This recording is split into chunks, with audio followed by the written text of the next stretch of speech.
Well, welcome to day 2 of the Centre Court Specialised Masters Festival.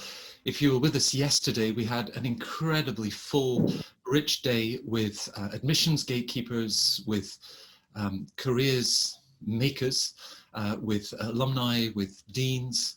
I learned an incredible amount. It was a wonderful group, and there felt like there was an extraordinary energy talking to all of these wonderful professionals, these incredibly enthusiastic alumni. So eager to start day 2.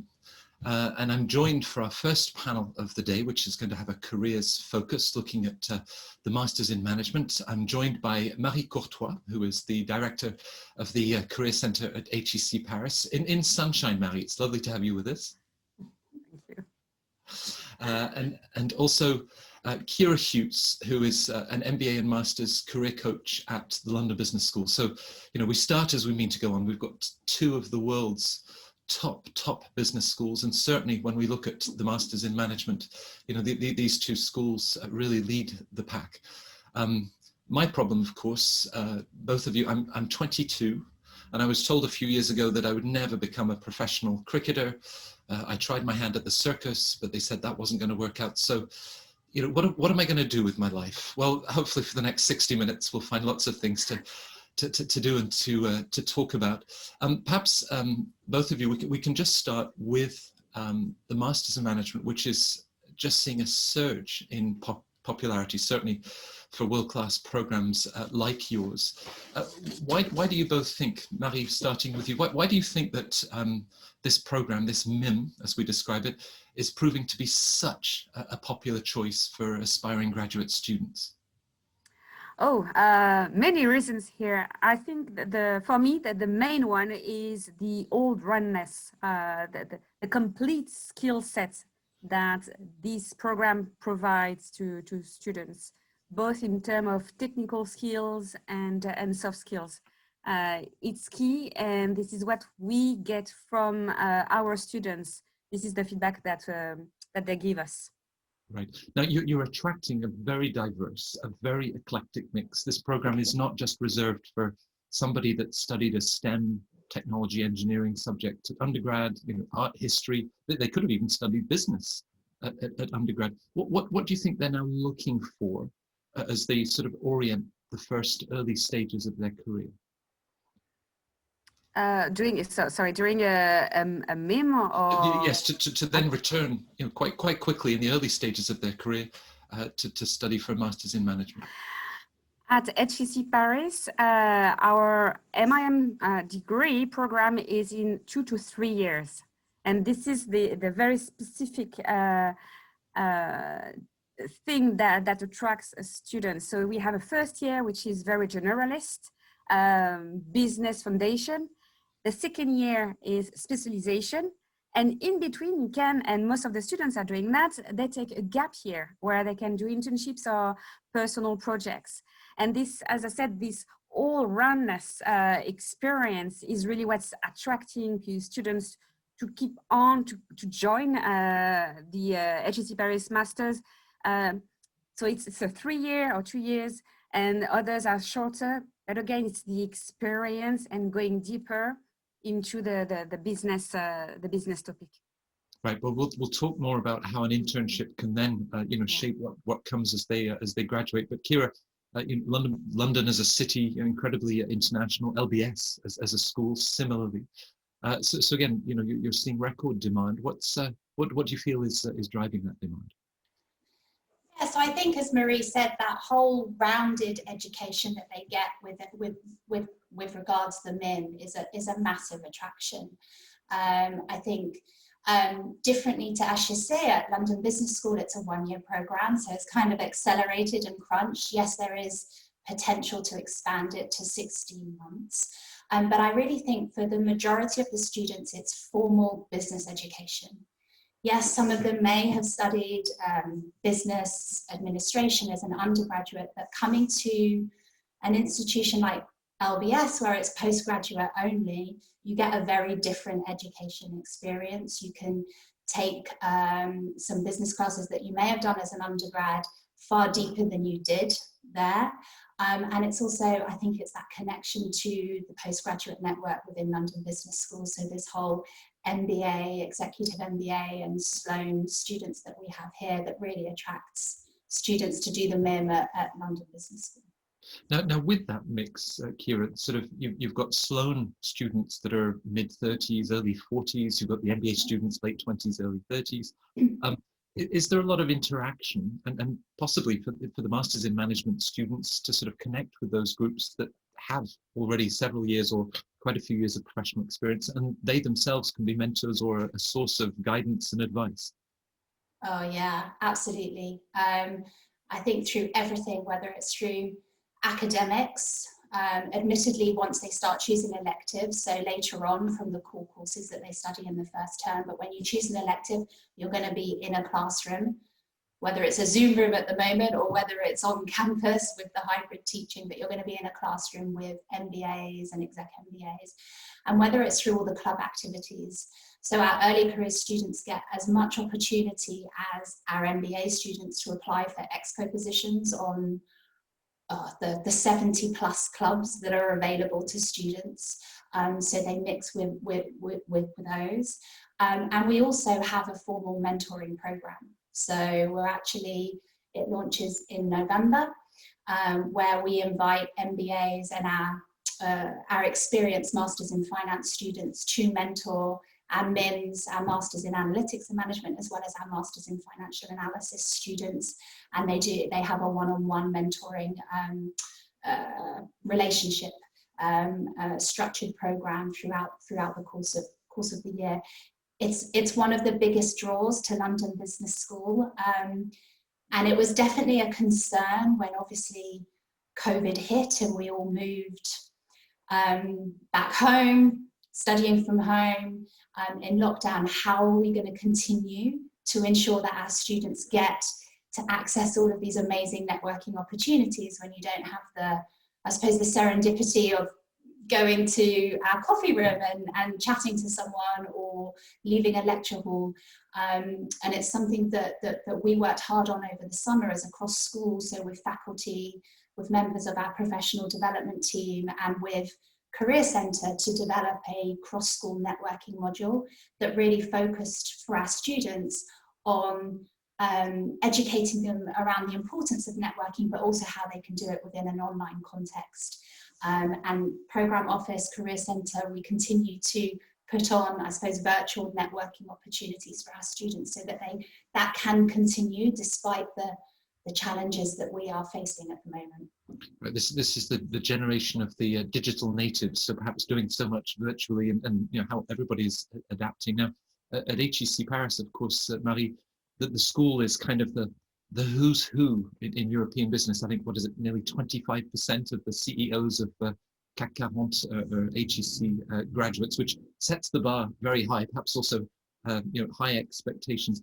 As you look at both that mix, because equally you have students in exec MBA, exec ed, the full-time MBA program, that mix, but also just looking at the current market. Maybe they will become the next CEO, but as you look at both this year, a very challenging market, but also perhaps, for our audience that is thinking about a Masters in Management in the year, 2 years ahead, any signs of sort of optimism and the sectors that you think are really showing strong recruiting needs? Actually, yes. I was very surprised. I was working for another school in SEAD, not to name it. Never heard of it. Never heard of it. No, nobody has. When the 2008 crisis hit, and this was a totally different ball game. I mean, from one day to another, recruiters stopped, literally, stopped recruiting. We couldn't get jobs, we couldn't get companies on campus. It was literally overnight. And I was bracing myself this year for that. It didn't happen. It's not happening. We see, of course, I wouldn't say yes, the market is booming, but companies, recruiters are not reacting the same way. Yes, it's a different context. I think they've learned as well from the 2008 crisis when they stopped recruiting And then they had this gap in recruitment and in talent that they were not able to fill up until now. Right. So, and there's so much uncertainty as well. Some recruiters, I mean, consulting, finance and tech are our main sectors, recruiting sectors, but they might have slowed down a bit at the beginning. They may have postponed a couple of contracts. Some internships have been cancelled, but overall we get recruiters posting jobs. We've moved all our career fairs online, and we actually have more companies and recruiters attending our online fairs than when it happens on campus. So things are happening here. Really, I couldn't say something else, but fingers crossed it's going to keep on like this. But the market is healthy so far. Okay, let's see. There is, so I was a bit surprised. So our pool of recruiters now is more European, but we've been contacted by companies, recruiters in Asia, and they're still looking for different, like from talents from different schools, from European schools. So it's like, I wouldn't say it's business as usual, but it's very interesting to see, to watch, and I'm confident. So, okay, don't mark my word on that, because everything may change within the next 6 months, but so far so good. And we are like over 6 months into that crisis. In Asia, it's almost a year. I'm confident. Right, right. Well, I'll come to Kira in a minute, because she and the team are going to be very busy with a virtual careers event that they have this evening with their students. But you mentioned sort of consulting, finance, that have always been, traditional recruiters to the program. But arguably, I mean, big tech has had a good COVID, if such a thing exists. Supply chain. Some people talk about retail, maybe not luxury, but broader retail. Are there sectors, Marie, that you see, healthcare and others, that you think have really emerged, or that their recruiting needs are, if anything, stronger today than they were 7 months ago? Healthcare, for sure. And one sector that has been there for a few years now, but it's a bit, sustainability, impact. So companies, recruiters have been talking about that a lot. Some recruiters are really into sustainability and impact, like companies in general. Others, they talk a lot about it, but they don't do a lot. And now this is shifting as well. So, and finally, I would say energy, not the traditional one, but all the renewable energy. This is something to watch out. And we've been developing our contacts and our portfolio in that field as well, because we can see it's growing. Kira, we'll talk virtual in a minute, and even some advice for how to best manage a virtual interview or a careers forum that's on a digital platform. But again, in terms of industries, and even, do you think that in some ways recruiters of the Masters in Management are the precursors? Marie's talking about sustainability, renewable energy. Will they look to this group of sort of aspiring 23, 24-year-old graduates and say, that's where we see the talent pool, to really drive these parts of the economy, and that they're going to change the world? So that's why they're coming for the MIM students. Absolutely, and why not? Okay, we have fantastic talent that we educate and we help develop and help make good career choices. I think, to echo Marie's thoughts in terms of sectors and where the hit has been from COVID, I mean, we are cautiously optimistic, especially I think with this year's and future years in terms of employment. I think without a doubt, for the year that I've just graduated, it was the hardest. Okay, it hit in March on a one-year program across the MIM. Not everybody secures their roles at the very beginning through structured recruitment processes. So with the big banks, the consultancies, or even the big tech firms that have graduate programs. So there are still a lot of students every year that are still seeking at around March time. And I'd be lying if I said that didn't cause issues, especially when students as well at that time were faced with having to return home, and so suddenly they were whisked away from London and back in an environment where they're like, I wasn't thinking or planning on job seeking in this location. Hang on, what do I do? But for the future years, it's cautiously optimistic. As Marie said, we haven't found a lack of interest from recruiters wanting to come and carry on their engagement with our school, with our students, whether it's through large-scale virtual career fairs that we're hosting tonight, or whether it's through company-specific presentations, or whether it's through guest speakers through our clubs. So, financial services has been largely unchanged. Consulting was a little bit cautious to begin with, but they are still engaging. And by the time that these guys are securing opportunities, I'm sure projects will have been sorted, and there'll be a lot more appetite there. I think yes, the main sectors that were affected were obviously the likes of retail. Yes, we don't have a huge amount that go into retail, but there are some great management training programs, whether it's with H&M in their headquarters, and those programs were rightly stopped.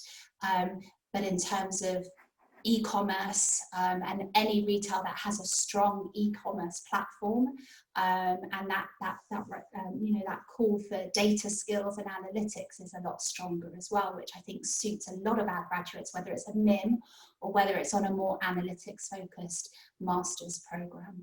Right. I think also what we've seen on the MIM program for a number of years actually is the number of recruiters, the number of different companies that recruit our students has been growing over the years. So to some extent, there was diversification there anyway. Yes, I think if you look at our employment report from last year, the mainstays still go into consulting.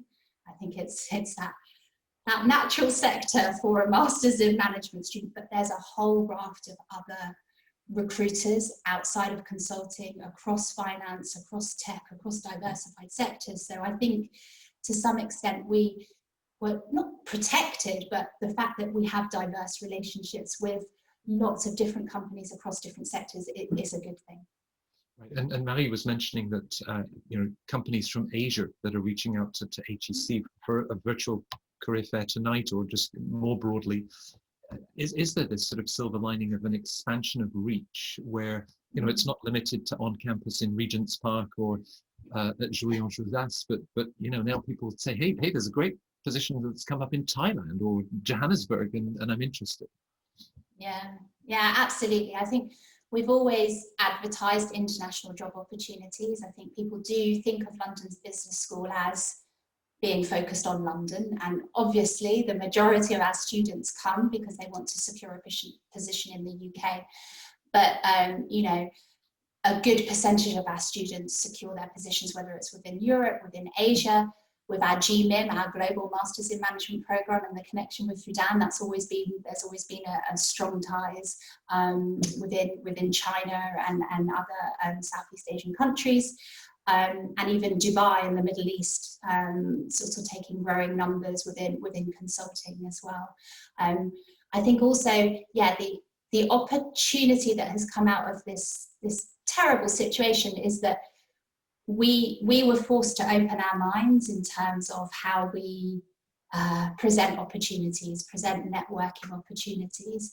And so, whereas historically we would focus on campus, in person, breakfasts with alumni, now that restricts you. You're all automatically limited to anyone that's within a half an hour's journey to Baker Street, to Regent's Park. But now we don't have that. So we've got fantastic alumni, as HEC I know will have as well, that want to give back, and it's just made so much easier by the fact that now online networking is not seen, I suppose, as the second class citizen to in-person networking. So doing Asia focus sessions, European focus sessions has been a lot easier for us. Right, which equally reflects the diversity and international talent in both of your classrooms.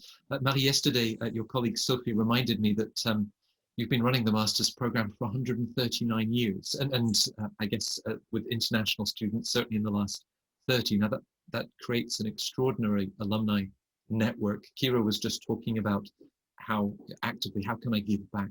Is that something that you're seeing in terms of a very proactive level of support? From day one, usually, yes. I mean, there's no doubt about it.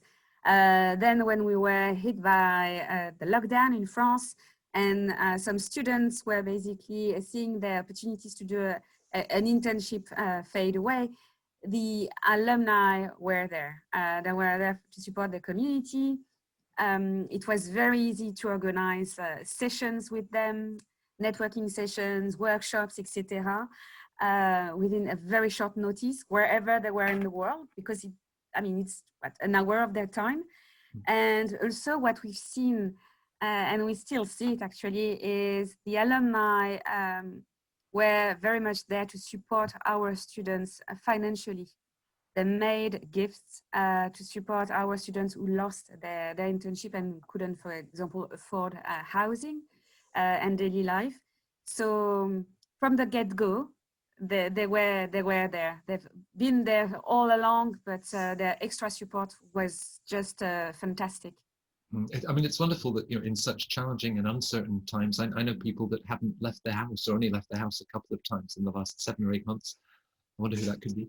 But to know that you're not alone, and there is this extraordinary support network, which is also you. I mean, when I talk to your alumni and ask them, so highlights of the program, what really stands out, what do you remember? And they always talk about the careers team. Now, of course, your colleagues in admissions will receive these applications from individuals either in their last year of college, university, or perhaps 1 year out. I know that LBS, it's limited to 2 years before applying, and otherwise it might then be another option. And they will share maybe where they see themselves 3, 4, 5 years from now. Now, Kira, you've perhaps seen this where someone writes in the application, I want to work for a large Swedish retailer in fashion, H&M or another. And of course, they're confronted with those current conditions. So perhaps can you talk us through how you and the team work with those early goals maybe that they've shared or identified, and the sort of the guidance, the mirror that you hold up to help them explore, to consolidate certain choices. Not everyone's looking at consulting. How does that whole process work? Yeah, absolutely. And I think explore is the big word there, and that's what we try to really focus on with our students, because actually, well, like you said, we find that sometimes they come with a bit of a tunnel vision and they've got one goal in mind, but for whatever reason, whether it's within a sector that is dying, or it's within a sector that is incredibly competitive to succeed in, our students need to consider other options, okay? Not because we need them to, but it's the best for them. So in terms of how we do that, well, this year we actually did things slightly differently in reaction to COVID, and I suppose reaction to what we expect in terms of the increased competitiveness of the recruitment market. We started our careers activity a lot earlier. And because obviously we'd already had to shift with our outgoing students onto online, it was like, well, we can do this. This is absolutely fine. So whereas we've always done some things over the summer, we almost doubled our activity over the summer. And the reason being, yes, increased competitiveness, but also in 1 year, sometimes, unfortunately, our students have to make early choices. And so we would do lots of webinars. The first webinar talks about exploration in the terms of understanding yourself. So understanding your strengths, what you're going to offer to a recruiter, because even at your young age, you have a lot to offer in terms of skills, interests, passions, values, etc. So starting to understand what you have to offer, and then where your interests lie, whether that's because it's something you've experienced before, or whether it's just because it's always been a sort of peripheral interest that you've had. We also, our employer engagement team, so our employer engagement team are sector aligned, and they did a whole host of exploring careers in series around the different sectors. We did that earlier, whereas normally those would wait until September when they're on campus. But, you know, if you're exploring careers in banking and you're Asian and you want to apply to Asia, you need to know that kind of by June, you know, because you're making applications before the program has started to some extent. Right. And so we really wanted to make sure that they had the information that they needed to know in order to make informed decisions. And then when they come on campus, it's very much through one-to-one coaching. So like with lots of the business schools, I think the jewel in the crown is this ability to see coaches as well as sector advisors on a one-to-one basis to really discuss what's important to them. So yes, if you have someone that's interested in retail, or there's a specific geographical location that they're really fixed on, you know, working that through with a coach in terms of challenging them on that, or understanding what's the underlying driver to that, and exploring whether there are other options, and helping them put plans in place, and just sort of breaking it down into easy sort of actions that they can take.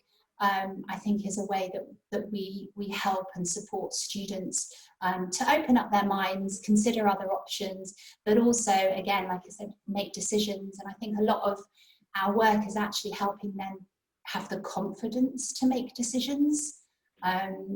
When I speak to them at the beginning of the year, I talk about my role is to give you confidence, because, you know, I can't make that decision for you. Yeah, no one can make that decision. No, I can't tell you what you should go and do, what role you should apply to. So it's giving you the confidence to make that decision for yourself, and I think often that comes, you know, with information. So giving you the information that you need in order to make the decision, and having a strategy to work that through. So the decisions, sometimes even spoiled with decisions. Marie, you described in a program that's 2 or 3 years, and having that gap year, whether that's an internship or other projects that they might then undertake. With what Kira's describing, and sort of arriving, perhaps having, you know, certain career ideas already, how does the internship either consolidate that, or in that stage provide other alternatives, that word of exploration again? And do you see a difference when they come back from that year? You know, from the first year student that you've worked with, and then they're back on campus a year later, it's like, wow, there's a big change. Perhaps the confidence that Kira's talking to. Yes, there's always a big difference, especially our students. I mean, during that gap year, they can do 2 internships. So you can really go from one finance internship to a consulting internship, or just something totally different. And at the end of your studies, right before graduation, actually, you can do yet another internship. So they can really explore and come up with an informed decision. And we're lucky, Kira, in a way, because this long MIM at HEC, which goes against actually the market of a short one, enables students as well to take their time and to test and try. I'm not saying one is better than the other. Don't get me wrong at all. I used to work for another school who's got a 1-year MIM program. It's very different. But they can test and try, they can learn. So the decision making process, and then building the confidence is going to be done like over those 3 years, and especially through the internships or personal experience. When I'm talking about personal experience, they can also go and work for an NGO also. So again, open up their mind, and then they can go and apply to a consulting job at, you know, one of the McKinsey, BCG, etc. But they will have had this experience behind that gives them a bit more, like, I don't know, openness to the world. Right, and do you sort of wave them off and then not think about them? And presumably there's a level of contact through that year, whether it's MBB, Big Four, Big Bank, or the NGO, are there touch points with the careers team to find out how that internship or that experience is going? We have like 3,000 master students, so we don't follow individually with them. Unfortunately, I would love to have a team with the capabilities to do that, but they do receive, I mean, they're part of the entire community, so they receive emails, information. We try, I mean, it's always a challenge. I'm pretty sure at LBS it's the same. To communicate in an effective way with the students, not too much, but I mean, not too little. And we also, we of course send them information, and they have access to the job board, to their career platform. So proactively, they can go and look for information. That's true that individually, we're not going to follow up with them. Marie's raised this idea through NGOs, and Kira, you spoke to it also in that early work with them in terms of their values, among other things. And this is a generation with, you know, a very strong sense of purpose. And whether it's with the McKinseys, Bains and BCGs, or the Goldmans and JP Morgans, you know, it strikes me that they really want to have impact with their work. How does that sort of come through? Because you can work in finance and help to solve some of the world's thorniest problems, right? It's not just with an NGO, but is that something that you really see in the discussions with your students? Yes, I mean, I would say at least twice this week I've had exactly those conversations in one-to-ones with individuals. And it is this sense of, I want a job where I will have impact. And again, in a coaching session, it's really getting to grips with what does that look like and what does that mean for you. And then, as you say, you can have impact working in any sector. So, you know, does it make sense to take a sector approach? Are there companies whose values or whose work or services that you believe, you know, connect and align with yours? We do get people that want to work for multilateral organizations such as United Nations, EBRD. I would not say that the mainstay of our students will not go into those straight away. And I just think one of the challenges in terms of social impact, or even on the impact on the finance impact or impact investing side of things, is for early careers, there aren't huge amounts of opportunities at that level. So for a lot of our students, it will be this longer term objective. So actually the coaching session tends to focus more on, well, if I want to do that in, say, 5 years' time, what's the best role for me to take before then, or what's the best path to tread before then that will help me get to that in the longer term. Right. And that sense of a stepping stone for that, you know, medium to longer term goal, do you then sometimes have conversations that say, well, okay, you know, it's not this Fortune 500, you know, big sort of blue chip brand on your resume, but in the smaller structure, the level of experience that you will gain at a very early stage, you know, there can be benefits to that too. So is it sort of the brand name versus the actual skills and sort of leadership opportunities that they will have? Absolutely. Yeah, it's working with them as individuals in terms of, well, let's look at what you have done so far. Yeah. And again, what do you know of yourself, and what's the most important thing with regards to your next role? Let's not think about names. Let's not think about specific companies, but what is it that you are looking to achieve, and what will satisfy you in the next year, 2 years? You're going to be, you know, doing that for at least that period of time, probably, before you move on to the next thing. And it will be clear with some students, some individuals, they want structure. They want a program that will, to some extent, develop them, you know, where there will be a clear path. They know what they're working towards, but there are some students where they can create that themselves. Yeah.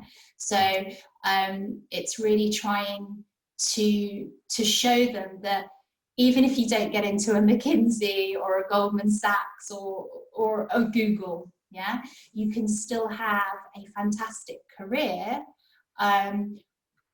working, you know, within other organizations where, as you say, you get far more responsibility, autonomy, and you get to drive things, and you can see, you know, you can see immediate impact. So I had a student that went to work for a fintech, and she's like, there's not many people that can say they launched a new currency, but that's what I've done, and it's been fantastic. Who would say that they've done that within a year of leaving education? Right. Does the internship, Marie, is it a similar sort of stepping stone, that early stage experience, and how that, you know, will give them that background and play into opportunities that open up? Perhaps also, is this a generation, given the current circumstances, that is more entrepreneurial than ever? You know, HEC Paris has a wonderful relationship with Station F, sort of one of Europe's biggest incubators. Do you think that we'll see many that say, you know what, this year, given the circumstances, I'm gonna launch my own business or be involved in a startup? I would say it's a bit of a mixed. There's the idea, but working for a startup, launching a startup, but working for a startup is a very, very different ball game as well. Very different experience. We launched a workshop actually towards that. The name of the workshop is working for startups, how to get your internship and work for a startup, because there's some interest, but there are things that students needs to know. Okay, startups is great, but you have also some negative side. Being able to do an internship in a startup is a great way to test and try. That's for sure. And there's also always like some stepping stone. There are a lot of students, masters or in MIM and MBS, they want to launch their own company, but first they want to get their teeth into the corporate world, to get the experience, to get the knowledge as well. And then they will act on their idea of launching a startup. So yeah. With everything that they're learning, you know, the 2 years in the classroom and all of those discussions, is it then that, again, in that early stage, consolidating that, and consulting is one great option, you know, industry, that it will really sort of you know, pull all of those ideas together and then create a great platform a few years hence to follow their startup dreams? It's exactly that, and they want to beef up their CVs as well, to have a couple of names on their CV. And to be honest, it gives credibility. If you want to launch your own startup and you're coming from a bank or consulting or a tech company, it gives credibility when you meet with investors, etc. And it gives you time as well. You're being paid, you have a nice job, and you can take a bit of time off during your weekends or at night to think about your idea and to make it come to fruition. So I'm not saying that we don't have any students launching their startup right when they graduate, but we have a lot of students expressing the interest. At the end, when they graduate, we don't have all those students launching their startups. There's some stepping stones along the way. With the, you know, the courses and the diversity of options, electives that they can take, for both of you, Kira, is there a particular class module on the program and you're like, I wish I could take that course, that sounds fascinating? Oh wow, thank you. It would probably be, well, we do actually every now and then get the chance to sit in on classes as staff. You can apply to sit in on some of the classes. You know, if your work allows you to. I think probably it will have to be around data, and it will probably be, you know, something around decision analytics or data visualization. You know, very right. You know, different ends of the perspective. But I think that would be where I would choose to focus. And if I had time at the weekend, I wouldn't be doing my startup, but I would maybe going back to school around those topics. I'm not assuming in the current circumstances that either of you have any spare time, but Marie, same thing, you look at a course, and because I mean, you take your students to like a Benedictine monastery, or I mean, they do some weird and wonderful things in this sort of personal development journey that they have. Any course that has caught your eye? I would be a very classic one here. I would go for strategic management. It's a very classic choice, but there's always things to learn and to apply directly on the day-to-day life. So I would go for that class. Because presumably there are courses where they'll look at negotiation and other skill sets, but within the context of working with suppliers and European international deals that they might put together. But you're also then coaching them. I mean, Kira, their own negotiation skills for salary, benefits, opportunities, further investment in their training and learning. Is that a core part of the work that the careers team also provides? Yeah, yes, well, they have access to online modules around that, and then one-to-one coaching sessions around negotiating their salary. I'll be honest, with a lot of the students and the employers that they get offers from, sometimes there's little room to negotiate at that level, but with those that have gone down the direct hire route or sourced the opportunity themselves, which often happens through networking, through a conversation. Absolutely, we will work with them in terms of what would be a great full package for you. And I think we do have to help our students understand it's not just about the take-home salary. There's a lot of different elements that come into negotiating I suppose your full contract, if you like, and conditions. Now, of course, I have in the back of my mind, the ongoing issue of the gender pay gap. At the MIM level, Marie, when we compare the percentage of women in a Masters in Management course compared to the MBA, typically it's a much stronger gender balance, and then all of the efforts that both of your school makes for broader diversity and inclusion, for underrepresented minorities.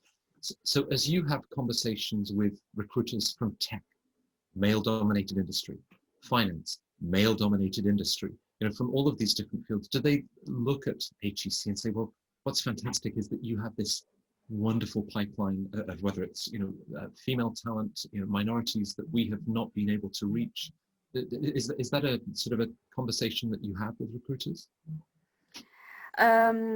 It's not really a conversation that we have, because now I think nowadays in the world of business school, it's a given. It's a given that within business schools, there's a mixed gender balance, there's like different nationalities, etc.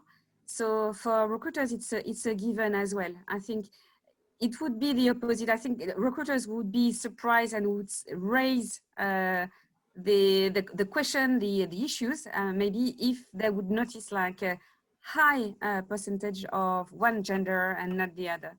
But right now it's really a given.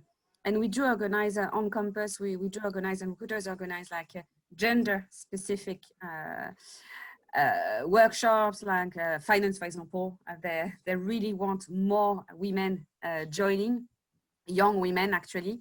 So there's a lot of events around that. Presenting finance to women and nurturing those talents, for sure. It's not really it's not a discussion anymore. Let's say it's a given. It's great to hear that it's reached that point, because at the MBA, certainly if we go back 5, let alone 10 years ago, even among the top European schools, it was 30, 31, at best 35% women in the full-time MBA program. And it strikes me that the Masters in Management, as they're looking to identify their next generation of future leaders, future talent, that you're the ones that are really nailing that sort of diversity. What's the current percentage of women in the Masters in Management at HEC? Is it fairly strong gender balance? I don't have the numbers, exact numbers, but it's 50-50. I would say. And even for the MBAs, I know today is master in management, but on the MBA side, it's 50-50 as well, which is a very healthy number. That's a high point of this panel to hear those numbers. Kira, you know, it wasn't that case 5-10 years ago. Will recruiters look at early stage and the MIM, given that inherent gender balance that Marie was describing? Oh yeah, I think Marie raises it well. It's a given. So it's not necessarily a topic for conversation. I mean, I think if I'm honest, the diversity debate has moved on from gender, and it's a different thing now, and it's about social inclusion for UK-based employers in particular. I mean, in terms of gender, last year we got gender parity on the MIM, so it was 50-50. This year it's 43%. Who knows why that changes, you know, so significantly from year on year? But it's something going back to the admissions process and our admissions team and how much work they do with each and every candidate to just make sure it's you're right for the school and the school is right for you.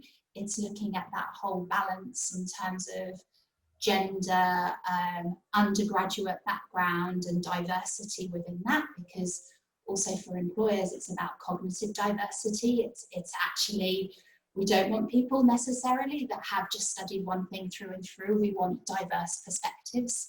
And then also obviously nationality. So our admissions team do huge amounts of work to make sure that we have a good balance across all of those, or a good mix, I should say, not balance, across all of those elements when recruiting students to the program.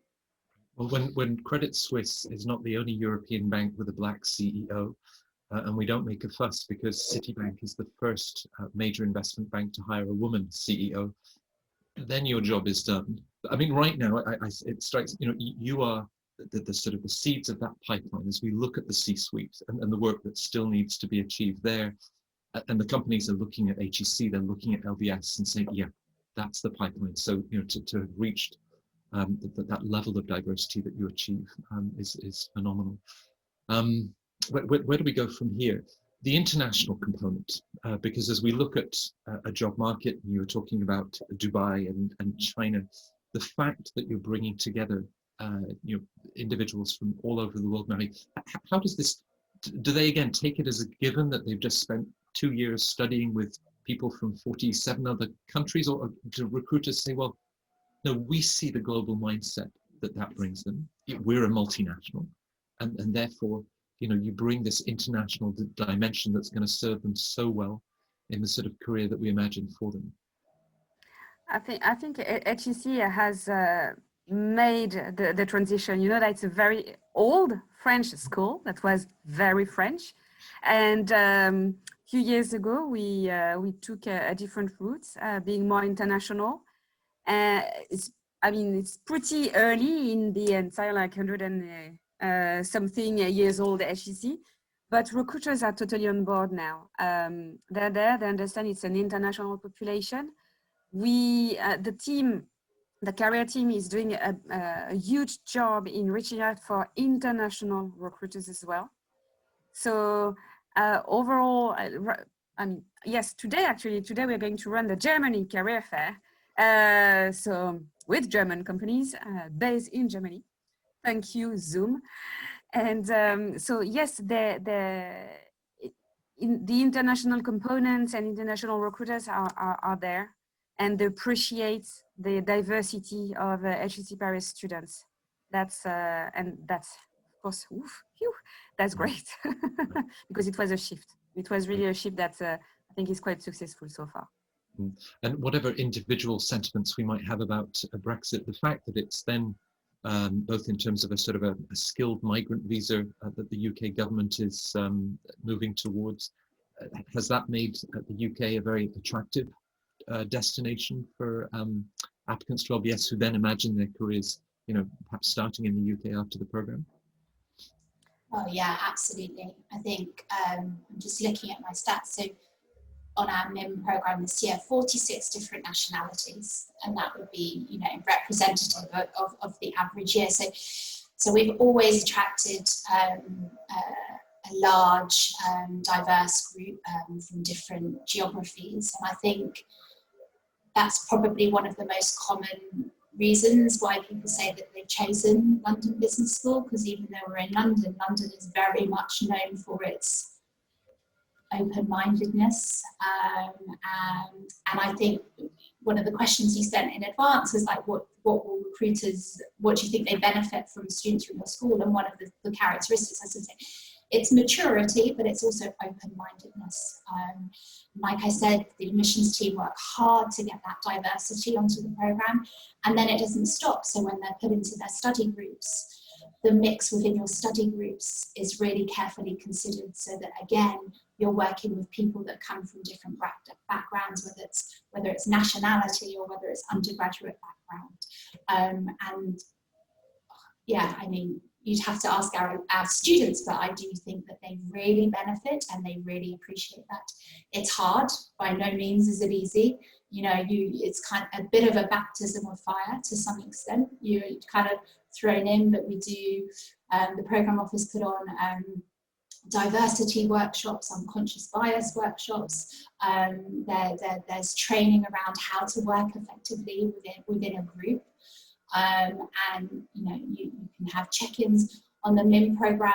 You do group coaching. This isn't through the Career Centre. This is part of their performing in organisation, so they're OB courses, but they have group coaching with an external coach where you talk about the group dynamics and how you want to work as a group, as well as individual coaching around the personality profile that they do and what that might mean for career choices and professional development. So they're well supported, but absolutely, I think it's one of the best things that comes out of London Business School. And it's no joke that when you come to London Business School, you've got a friend in possibly every country around the world that you can go and visit should you so wish. Yeah, no, it's a phenomenal network. Crystal ball gazing. If you take your course in data visualization, and Marie, you follow your course in strategy, perhaps when we have our next Centre Court Masters Festival, you'll be off on the next steps of your own career. But you know, to some extent, you are the schools preparing individuals for certain jobs that don't exist yet. You know, and as if we were to ask you this question in 2010, so go on, one or two areas, maybe not the specific positions, but you know, what are those jobs? What will we be looking at in 2030, or is it just deeper, more of the same? Is it going to be data driven, Kira, both visualization and other analytics related skills? Yeah, that's not going to change, right? And I think that's why we introduced our Masters in Analytics and Management. It was in response to this growing demand for not just being data literate, but really understanding data and its implications and how that can be used to transform. So that's not going to change. So big data will be even bigger data, and the ability to interpret, and we'll still need to be strategic, right, Marie? You know, what could you imagine 10 years from now? We will all be working remotely. You know, we've got a taste for this, but even the sort of workplaces that we're in, what do you imagine? This is exactly what I was going to say about thinking about what's going on now. It's all about, yes, remote work. And I would say, why not Uberization of everything? I mean, as an example, tomorrow I'm presenting the Career Centre and to the HEC, to the school, and how we tackled the crisis, how we moved to online. And at the end, and I'm going back to our subject, to our topics, I'm basically rethinking about Career Centre. What is our utility? Is there a Uberization of career? I mean, students, future students, do you need us? You know, and it's a question. So in the future, and that's why I can't really answer your question, but there are like, again, we are talking about givens, but there are jobs we think it's a given that will always be there. And actually, I don't think so. And when we talk about strategy, we need to think about that, to have that in mind, and not to lose the plot, not to be too sure of ourselves. I don't know what those jobs are going to be, but for sure, some jobs we think are going to be there forever because, you know, like, oh, career center, we need you. Yes, but maybe under a different form, different formats, different skill sets, and also different needs, because students might not need to see us, you know, like a lot of question marks. We talked earlier on about holding up this mirror to your students, but you hold that mirror up to yourselves and your ongoing role. So my final question, Marie, as you were going through this reflection and tomorrow's presentation, what do you love most about the work that you do? It may sound a bit demagogic, but when you work for a career department, I've been working in career for 15 years. Actually, it's I love the interaction with the students. It's something that, and we were talking about that with my team today. It's what makes us wake up in the morning, you know, like when you have a hard day, but you finish with a very nice, or not very nice, but with a coaching session, and you have this conversation and you hang up, because right now we hang up, and you feel, you know, like, I don't know, it's so nice. We give a lot of energy, but we take a lot of energy as well. So this is why I love my job, is how we can support students and interact with people. Right, a very people-driven industry. Kira, same question as you think about all of the different aspects of the work that you do. What gets you up in the morning? Well, I think it's similar, but it's easy to forget why you do what you do sometimes. And so it's just getting that unexpected email, that unsolicited email from an alum, and going back to one of the earlier conversations that you said, from an alum who's based on the west coast of America, working for a TV streaming company there during COVID, getting in touch to say, how can I help? You know, I've got loads of ideas. Let's talk through some ideas as to how we can, support the students that are obviously still looking for work. And I think, and that only comes from what Marie said in terms of the relationship you build with the students when they're here. Yeah, they will only want to give back because of the experience that they've had. And I think the joy of our roles is it's making those deep relationships and following people 2, 3, 4 years out of the program, which I wish I could do more of, but as the students increase, sometimes it becomes more difficult. Right. Well, those deep relationships and that exchange of energy, Marie, as you said, it's both the giving and taking.